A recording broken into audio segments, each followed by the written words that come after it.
ఉన్నత స్థాయికి వెళ్ళాలంటే అది మోటివేషన్ మనమే చేసుకోవాలి. ఇక్కడ కూర్చున్నామంటే ప్రతి ఒక్క లైఫ్లో కూడా ఒక్కొక్క సక్సెస్ స్టోరీస్ ఉన్నాయి. ఫర్ ఎగ్జాంపుల్ పీడి మేడం గారు చెప్పారు ఫస్ట్లోనే, మేము ఇది డిస్క్రిమినేషన్ అంటే మేలు ఫీమేల్ అనేది మీ ఇంట్లో కూడా ఎంతో అంత అనుభవిస్తుంటారు. ఇంకా ఇప్పుడు చాలా మంది చేంజెస్ వచ్చాయి. ఒక 10 years 20 years బ్యాక్ వెళ్తే అసలు బయటికి చూడకూడదు, మాట్లాడకూడదు, అవునా కదా?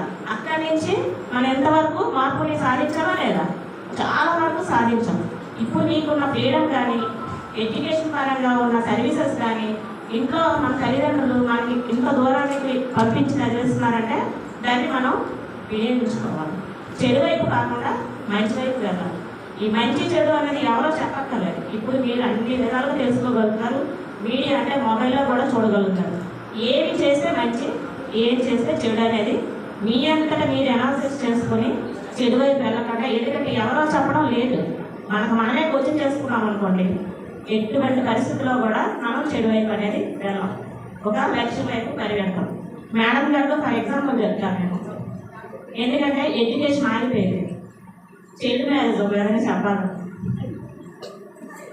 ఇంత చదువు ఆగిపోయినా సరే పట్టుదలగా నాకు చదువు కావాలి అంటే ఏమంటున్నాను, మనం సాధించాలి, ఒక స్థాయికి వెళ్ళాలంటే ముందు మనకి పట్టుదల ఉండాలి.